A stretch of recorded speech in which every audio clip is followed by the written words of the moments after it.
Welcome back to another episode, number 26. The Most High don't miss. Let's go, man. We back for another one. You know how we do. We're talking lost tribes and promised lands, the seed of Abraham. Just staying in check, searching for the Melchizedek. Soul searching and waves surfing. All praises to the Most High. We're steadily rolling and we're constantly flowing. Let's get the flutes going, get the drums rolling, man. Let's go.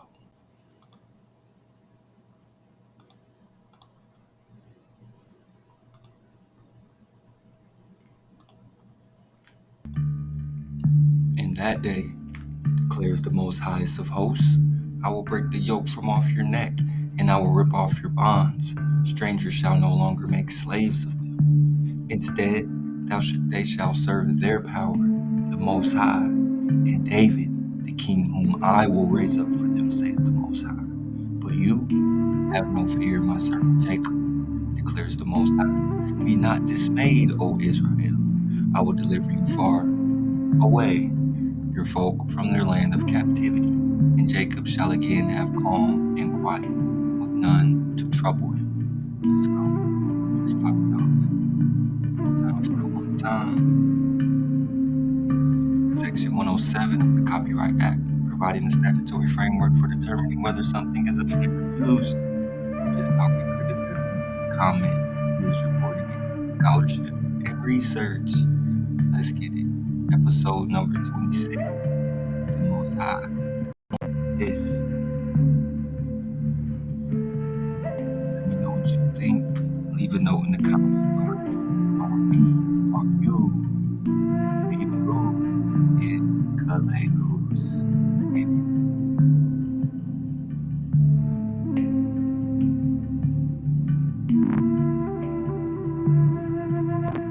Are you the dragons, the dragons found in the Americas? We're now tapped in with Dragon Canoe. We're steadily rolling and we're constantly flowing. Our green dragon in the northern lights. The green dragon in the northern lights. We're just gonna set the tone. It is almost certainly no coincidence that this same dichotomy between positive and negative ideas about serpents and dragons is to be found in the Old Testament. Was to be found in the Old Testament. Dragons, or Tanin, are frequently invoked by the prophets or in the Psalms. Dragons, Tanin, are frequently invoked by the prophets or in the Psalms. Right? Either oppressed by their enemies or have strayed from the path of righteousness. For example, the wine of sinners of Sodom and Gomorrah is the poison of dragons. And part of Allah's punishment of the unrighteous at the second coming will be an habitation of dragons, saith the prophet Isaiah.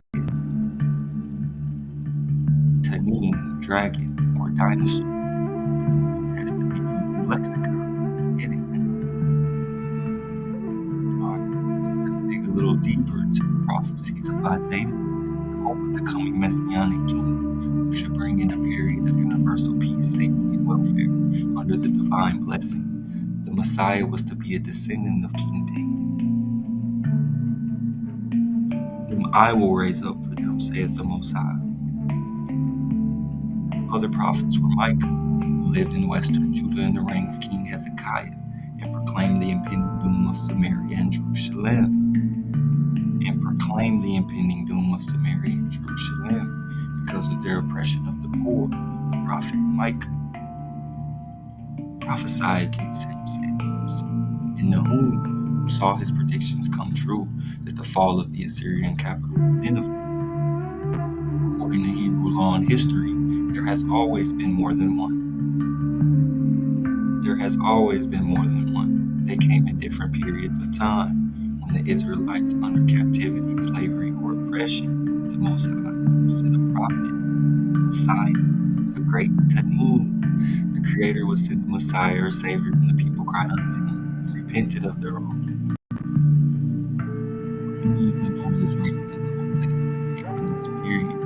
First importance was the Great Historical Document J. The Great Historical Document J. And let me know what you think about this Great Historical Document J, because I couldn't find nothing on it, which traces the history of Israel.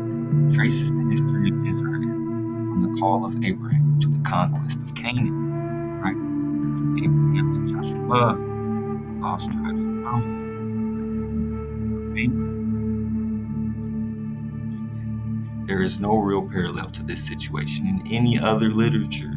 There is no real parallel to this situation in any other literature. Nothing is as well documented as the history of ancient Israel. This is especially fortunate insofar as the Old Testament enshrines many of the most highest and noblest teachings and ideals mankind has ever known. The New Testament differs from the Old, but there is no real parallel to this situation in any other literature. For the Old Testament enshrines many of the most highest, noblest teachings and ideals. Right? We're just talking about the prophets sent to us by the Most High. The dominant prophetic figure in this period was the 8th century, the prophet Isaiah, whose oracles, divine communications with the Most High, whose oracles are found in the first part of the present book of Isaiah. He was a great patriot who rejected all political compromise with the competing nations of the South and relied wholly upon divine intervention. Prophet Isaiah relied wholly upon divine intervention for the safety of Israel, right? For when the people were under oppression or under attack from their enemies, the Most High would send a Messiah. The prophets would invoke the dragons or Tanins for the safety of Israel. A prophet fully as great as Isaiah appeared shortly before the fall of Jerusalem. He was Jeremiah of Anathoth. The prophet Jeremiah. This describes his call and the divine message which had been entrusted to Jeremiah. The call and the divine message entrusted to Jeremiah set hope for the future, as in the sublime prophecy of the new covenant. And their king David, whom I will raise up for them, saith the Most High. Or the Americans, a native of America, originally applied to the Aboriginals or copper-colored races found here. Let's go. That's where the story picks up. Aboriginal, much as the copper-colored races found here in America, Aboriginal or tribal people, right, who we call Indians, have emerged in the last 2 decades from obscurity, which they fell at the end of the Indian Wars. So everything starts getting mixed up. It starts getting foggy, fuzzy. Becomes once more a major preoccupation of white Americans. They want to know more about you again. Because you got the keys, oh Jacob. Their champions have claimed a new name for Native Americans on the grounds that they were here long before the white man invaded their continent.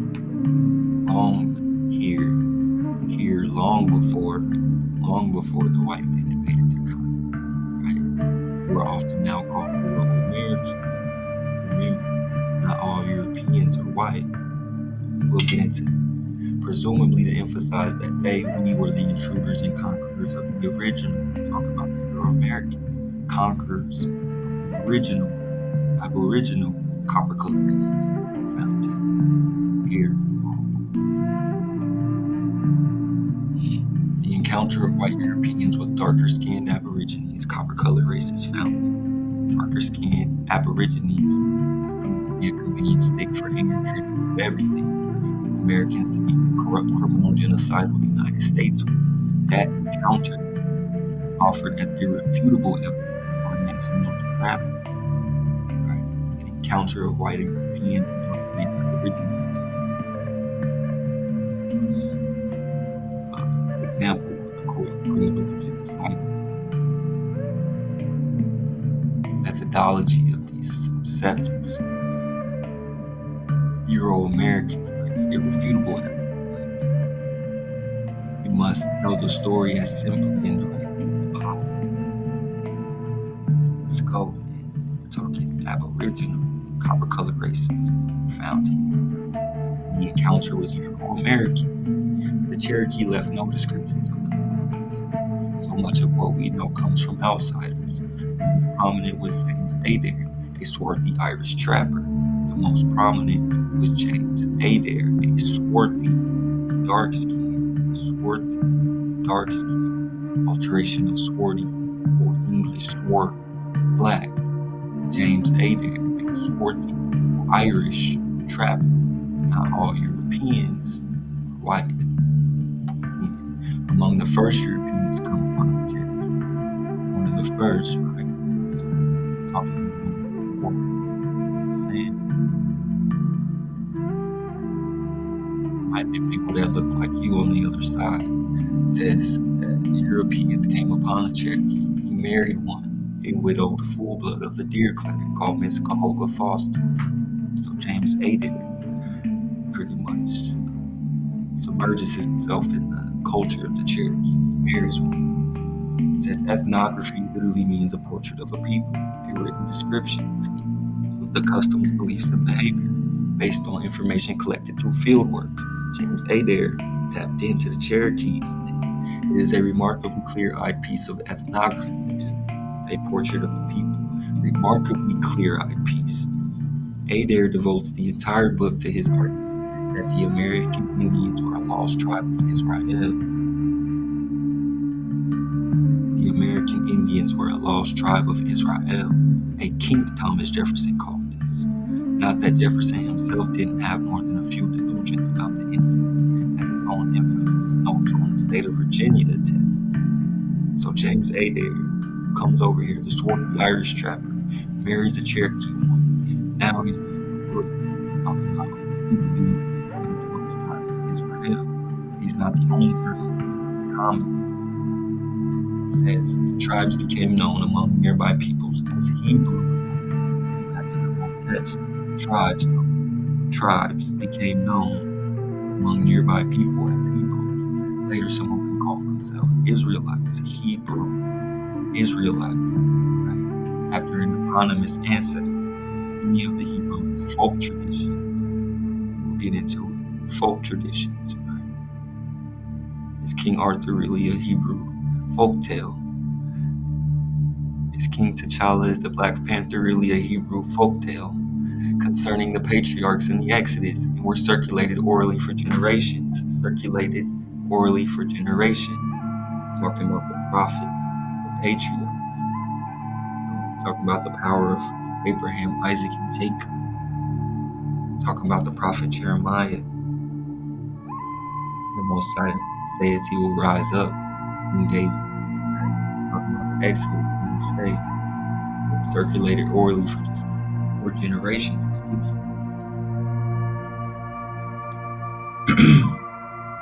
The Aborigines, to whom the English gave the general name of Indians because of the darkness of their skin. Copper-colored races found here was one of the most dramatic meetings between different cultures in all of history. The most dramatic meeting in all of history. The Indians were divided into innumerable tribes that spoke some 500 different tongues and dialects. The Aborigines, the English, encounters their Aborigines, calling them Indians because of the darkness of their skin. You got people claiming the Indians are a lost tribe of Israel. The most dramatic meeting in all of history. The tribes were divided, spoke many different tongues, leading to the facts. This was one of the facts about the Native Americans that led to the speculation of the colonists that the Indians might be the lost tribes of Israel. Meditate on that. The Indians might be the lost tribes of Israel. Once a single people, but now cursed by their power for their presumption in seeking to build the Tower of Babel, and condemned to be divided and to be constantly at war with each other.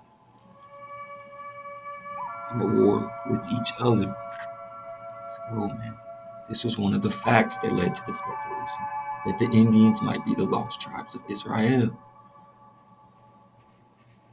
The main principle, which determined the choice of all three collections of the Old Testament, was that of providing a basis for the teaching and guidance which had been established. It was hoped that by obeying the will of the Most High, highest of hosts, has revealed the type of destruction that had once overtaken the former northern and southern kingdoms, thenceforth would be avoided. Destruction.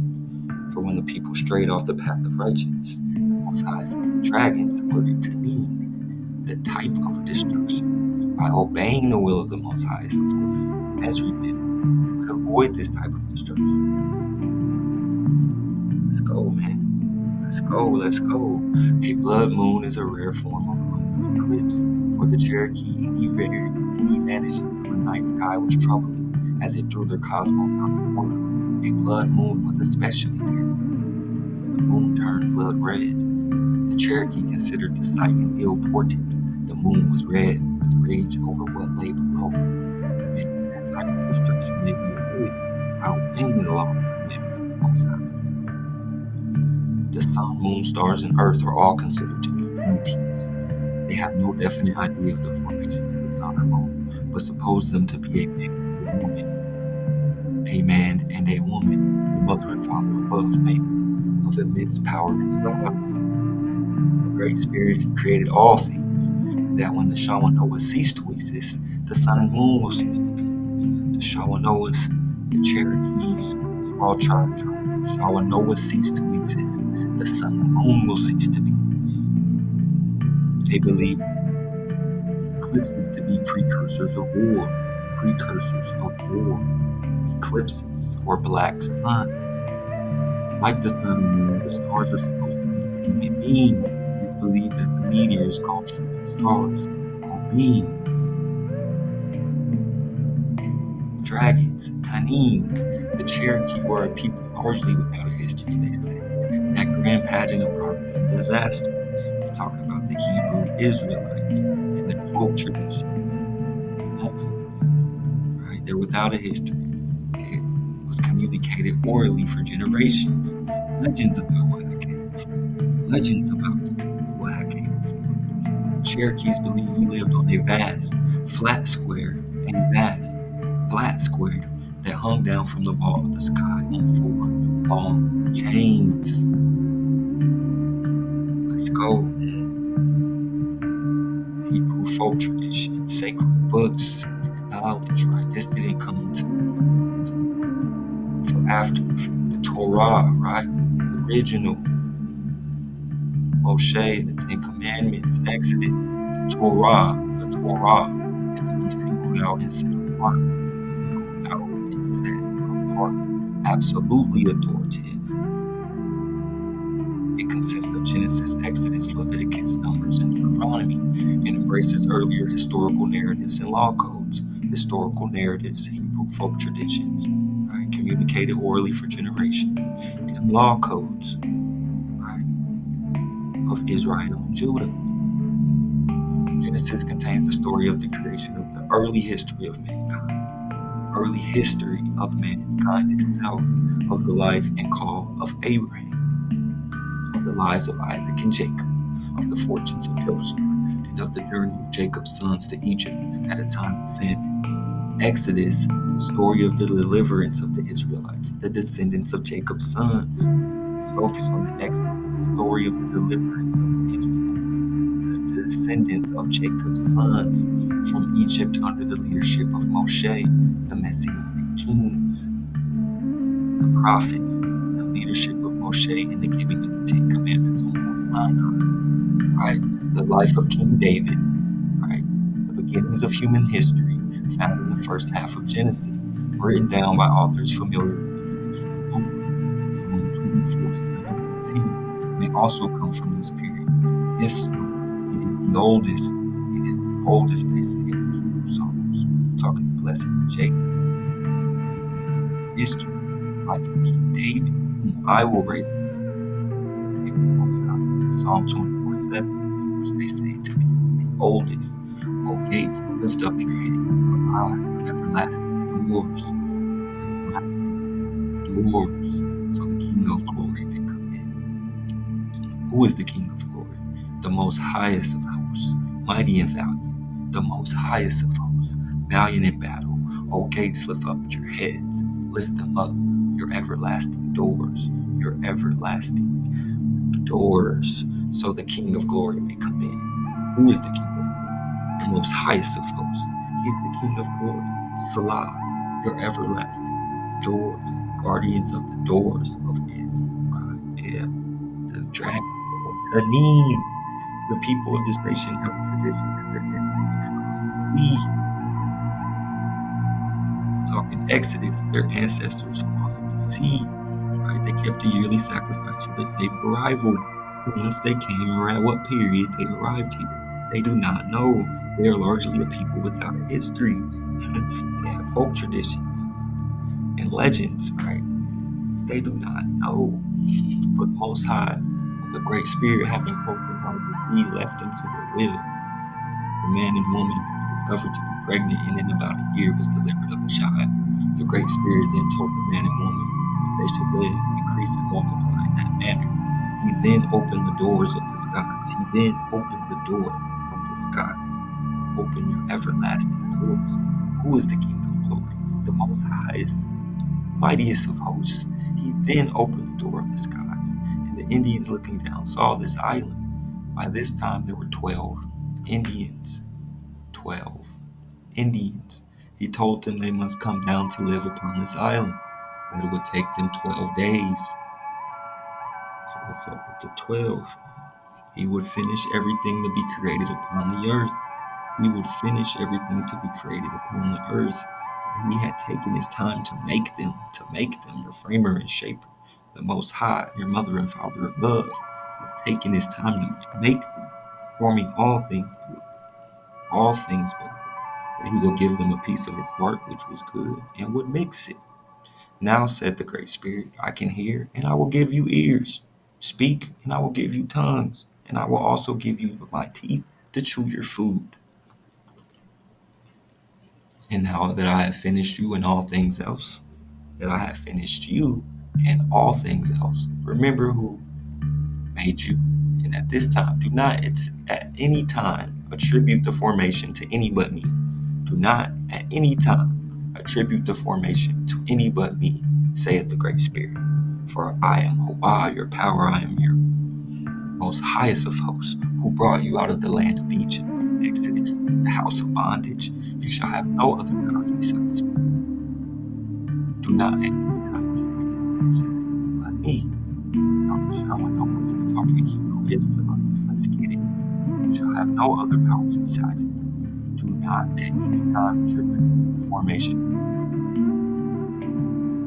Require assistance from other sources. I therefore give you the sun to take care of you. The sun, moon, and stars are sent to me, and it means I will give you the sun to take care of you. Moon for the same purpose at night, and I will put some of my gray hairs upon one of you, and he shall be an old man, and you shall call him your grandfather. Oh, I said to Moshe, thus shall you say to the Israelites, you yourselves saw that I spoke to you from the very Shemaims. Open the doors of the skies. Looking down, the Indians saw an island. Therefore you shall not make any gods. Therefore you shall not make any gods. For who I said to Moshe, thus shall you say to the Israelites, you yourselves saw that I spoke to you from the very Shemaims. And watching, and he told the Indians that the old man, right? We're talking Moshe, we're talking prophets. Then he told the Indians that the old man, being the first which he had formed, should be called Quikulah, and that he would make another who should be called Maquikulah. The Quikulah should be the head in the nation, and the Maquikulah the next in power. The lineage passed down. Abraham, Isaac, and Jacob. The Quikulah should be the head, the Maquikulah the next in power. Then Moshe called Joshua, and said to him, in the sight of all Israel, be strong and resolute, for it is you who shall go against them. It is you, Joshua, who shall lead this people, for the Quikula shall be the head, and the Maquikula the lead. And Moshe called Joshua, for it is you who shall go with this people into the land that Hua swore to the fathers, that Hua swore to their fathers to give them, and it is you who shall apportion it. It says, then the old man took from his pack a cord, right? We're just following the Greek word here. The old man then took from his pack a cord and began to sing. They sung for a period of 12 days. The old man then told the Indians that the Great Spirit had promised to give them what they desired, and that they must pray to him to remove the water which impeded their journey to the Nile. Are we talking Exodus? Are we talking Great Spirit removing the waters which impeded the journeys of the 12 Shawanoas? Soon after the water was dried up and they saw nothing but sand, the old man then observed that as he was too old to lead the party, he would give his pack to one of the others. He would give his pack from his pack a gourd. For Moshe told Joshua, for it is you that shall apportion it. He appointed Shalakath to be the leader and bearer of the pack, and he told him that the Quikula would remain behind. Come on, man.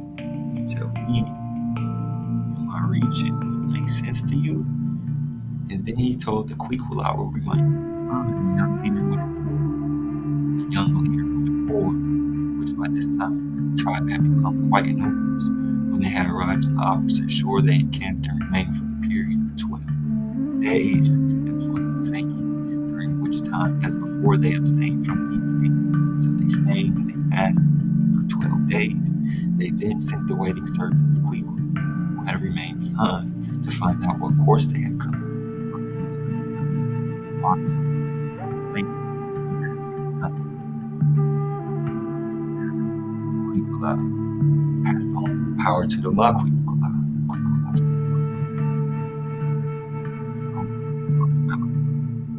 Next in power, a monarchy was become under Saul, consolidated under the first king, David, who established his capital in Jerusalem, expanded under Saul.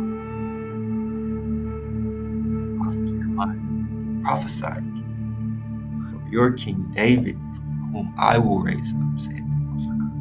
The books of the 40, the book of the 12, again the 12, right? The 12 showing us the 12 Indians, the 12 days. The books of the former prophets tell mainly about certain early prophets and their times.